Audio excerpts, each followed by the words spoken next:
Hello and welcome to Geek's Kingdom. I'm Zach, and in today's video, we're going to pick up from where we left off in episode 1 of my Trespasser playthrough, and we're going to continue the journey. So without further delay, guys, let's go ahead and jump right to it. Alright guys, so welcome to the second episode of my Trespasser playthrough. The first episode is probably going to be the only episode that actually has the entire level encompassed in a single episode, just because it is one of the shorter levels, or it's the shortest level essentially. An idea brought me awake one morning in New York. I almost didn't write it down.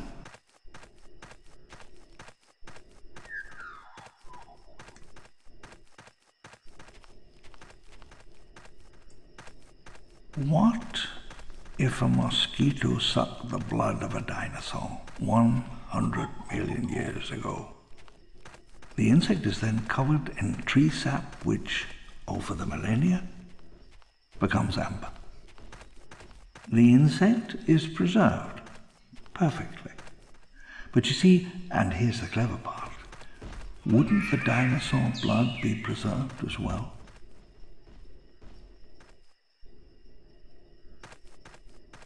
So once again, I'm going to try to heavily avoid talking over. The blood holds DNA, a tiny spiral of genetic code.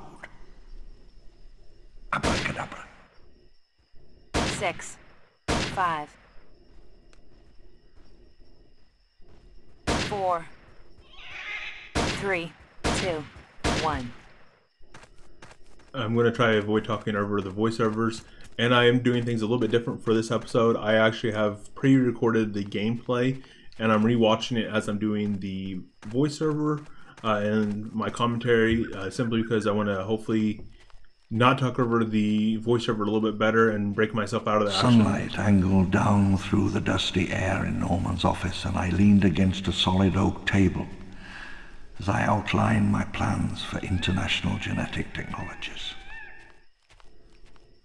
Allows me to do that simply because I have 2 separate audio tracks now, so I can kind of offset the audio a little bit if I need to and bump things forward slightly, just so I don't have any overlap on the audio. Simply because I do strongly feel that the voiceover really makes this game, and I don't want to have my talking kind of ruin that for you guys. As you can see earlier though, 6 rounds. My aim has definitely not improved so far, but I am a couple episodes of gameplay ahead of the recording the voiceover, and I do promise it does get a little bit better eventually.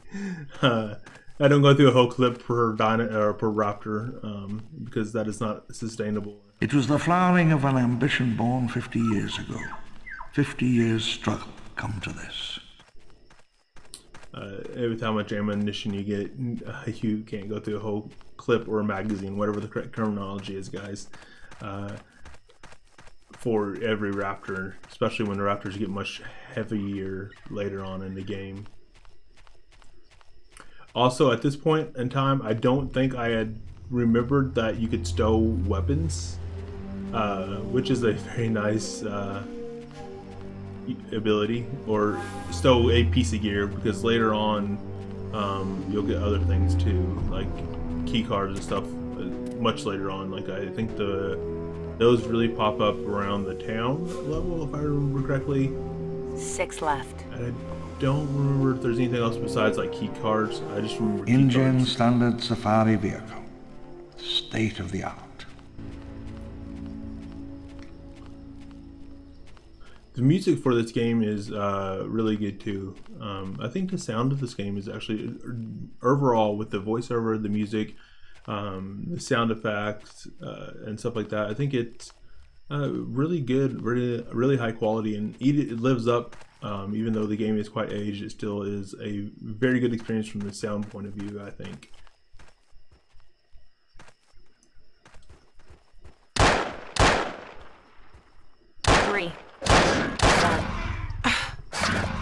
Okay, so at this point, my aim is still quite horrible, where a whole gun can't be used to dispatch, and of course I missed the gun pickup. 8 shots. So I had to play a little bit of merry-go-round, and luckily the raptors are not very intelligent. 7, 6. and it still took me 2 bullets from my second gun to achieve my end goal of dispatching the darn raptor. Since these guns have been, yeah, I definitely haven't figured out how to 7 stow shots. a weapon at this point in time, because I just dropped the gun that had like 6 shots left in it to pick up the 7 shotgun. shots. It would have been quite smart of me to learn, remember that, or look at the manual. That's something you actually had to do back in the day, or I guess you can do that from settings too. But I just halfway remembered how to play it. I just took off, and eventually I remember that I can stow. I think I might have hit the key accidentally at one point in time or something.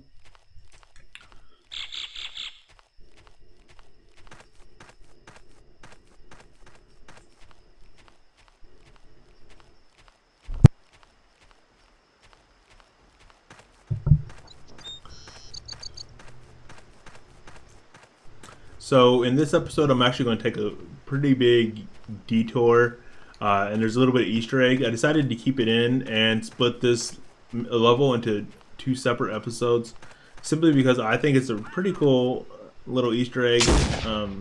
And once again, I always forget. I should actually rebind the keys, because you can do that.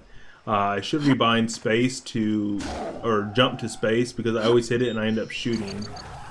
But I'm also used to using the left click to shoot, and of course that you use that for your hand, so it's kind of a little bit different from what I'm used to, or quite a bit different. 4, 3. And it still took me like 3 shots with the shotgun at close range to get rid of that raptor. So the graphics for this game, and when I was looking at the water here, they're not amazing water physics, but I was still somewhat impressed by them. And I'm betting that in its era, when it was released, I'm betting that Trespasser was the crisis of its generation, where it was kind of like the game to run, probably.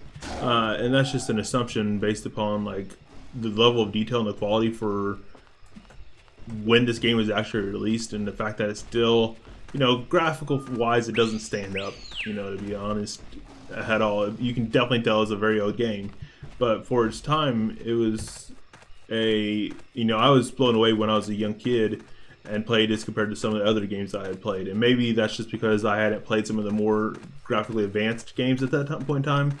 But I do probably think it was probably a crisis of its generation, where it was like one of those games that was pretty difficult to run and was really a kind of game that you could benchmark and say, oh, my computer runs this perfectly, I have an amazing computer.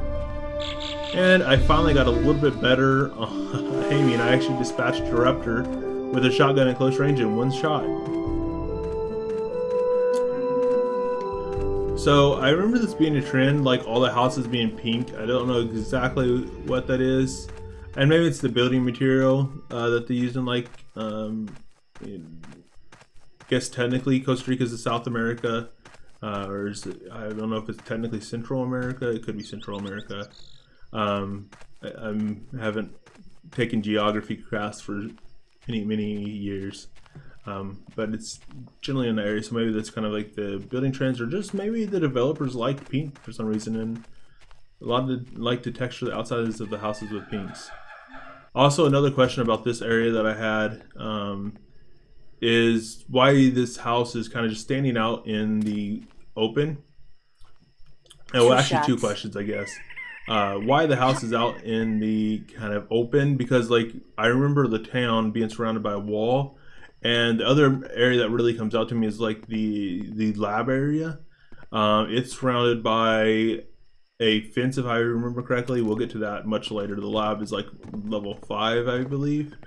And then there's like an area before the lab that I also think is surrounded by walls. So like most areas like where there's actually houses and, you know, structures in general are surrounded by a wall or a structure of some sort to protect them. This is kind of just like out in the open.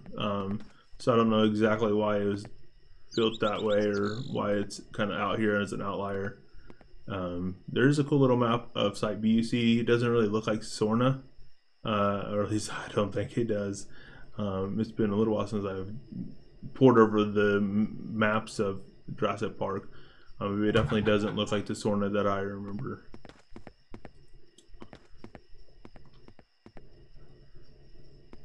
Also, we had like the little horse stalls outside. I don't know exactly what all those were about either, because I personally probably wouldn't want to have to ride a horse through a raptor infested wasteland. I guess it's not technically a wasteland at the time because it's still inhabited, but About 20. I think having a steel enclosure with a nice vehicle would be beneficial if you have a raptor chasing you and trying to bite an arm off. Alright, but anyways, we're done with that discretion, and we got a nice little rifle here. So we're getting ready to go on the Easter egg portion of this gameplay. I'm going to go down this hill over here, and there's a cool little Easter egg when you get to the beach. I thought it was pretty interesting. So we're going to go to, you went ahead and left it in. I thought about cutting it out because it takes like forever to get down to the beach and forever to get back, so it's a lot of time, especially in the world of video. But just to give you guys the whole experience of Trespasser, I wanted to include all the little cool things and Easter eggs, at least the ones that I remember getting to. I'm sure I probably don't remember everything. I've probably forgotten some Easter eggs in the years and places to go, kind of like off the beaten path that you can see little cool things that you wouldn't normally see. But I wanted to include as many of those as possible.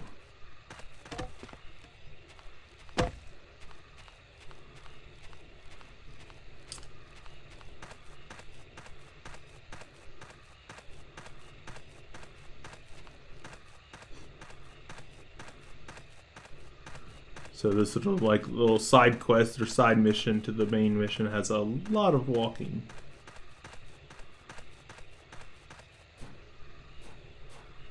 When we get back up the hill, we're going to continue on past the trike area. So I took, like, if you're looking at the trike area from when you first enter, I took like the left to go to that building. And then when we get done with this little side quest, we're going to go back past, and we're going to take a right, like kind of past that waterfall. And then when we get to the area where we start the monorails, and you go through the raptor infested area as you're crossing and walking across the monorail. So when I actually jump off the monorail, kind of like leading up over the hill, I'm probably going to cut this level into the second video in the future. Take a bite. Come on, I won't hurt you. Mommy! Daddy, you're supposed to come see this! I found something!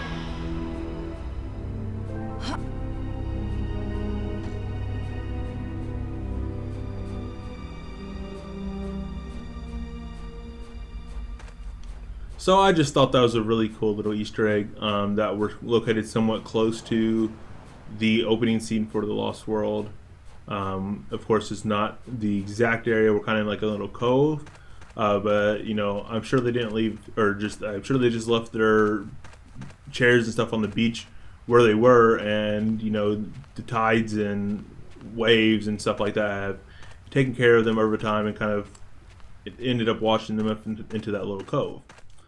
So just a cool little Easter egg I wanted to share with you guys. But what we're getting to now is kind of like we're going to go through a little ruin area, and that brought up a discussion point that I kind of had in my mind. If you've played Jurassic Park The World, one of the main characters, I don't remember her name. It's been several years since I've played that game. I might do a playthrough of that. I do like the storyline. I think it adds a little bit. I kind of like having a little bit expanded and look into the Jurassic Park universe. And that's also one of the few games in the Jurassic Park universe that actually kind of does provide some expanded universe, even if it's not officially movie canon. I do like it just simply because it does add a little bit of storyline. Most of the games, like Jurassic Park Operation Genesis, which is at this point in time my favorite Jurassic Park game, it doesn't really add anything to the storyline because you're kind of making your own park and so on and so forth. So it doesn't add a lot to this expanded universe, but both Trespasser and Jurassic Park the game do, especially with how much dialogue is in Jurassic Park the game. I just think it's a cool snapshot. But this is like one of the first times you see kind of, well, I guess you see them earlier and stuff, but just seeing like these ruins of like a previous civilization, in the Jurassic Park the game, one of the main characters, and like I was saying, I can't remember her name, but she actually says that her family, this is their homeland. Thank God.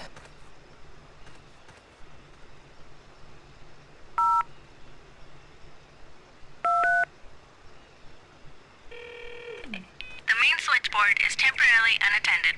Please contact your supervisor. La computadora principal está temporalmente fuera de servicio. Por favor, contacte a su supervisor. So that was my very crude and very clumsy, I guess, attempt at calling 911. But I don't remember there being any like trick that if you actually dial a special number, you got an Easter egg there. So I was just going to dial 911 for humor's sake, and it's kind of hard to dial numbers. Like when you have to enter keypads and stuff later into the game, that was always a challenge for me, like actually hitting the numbers right, because you got to get close enough where you don't, like when you just brush your hand up, because you have to actually hit the right mouse button to push, but you have to get close enough where when you push, it actually hits the numbers and hits all of them, because sometimes you might be far enough where it'll hit these 3 down here, but it won't hit the ones up top. So you have to get close enough where when you actually hit the push button, it actually pushes the button, but not so close that when you're hovering over and selecting which one you want, that it doesn't just drag your finger across them all. So it's always an interesting experience. But anyways, kind of going real quick back, because we're getting ready to cut up here when we get to the top of this. I just wanted to say that it's kind of interesting to see some like hints into the previous civilization and what the people that possibly used to live on Site B. And I guess when Hammond bought it, he just kicked everybody off and relocated them. Don't really know, but I do find it interesting that both Jurassic Park the game kind of feature that, as well as Trespasser gives you some hints into it. So this is the point here where I'm going to cut off. I'm going to jump down here, and I'm going to cut it off, and that'll be part 2 of, or I guess it'll technically be episode 3, but I'm going to break this level into 2 parts. Alright, so thanks for watching, guys. I hope you enjoyed this episode of my Trespasser playthrough. Keep your eyes out next week for the next iteration, and that'll continue our trek in the 2nd level as we go across the monorail through the raptor-infested landscape. So thanks for watching again, guys, and until next time, Zach out.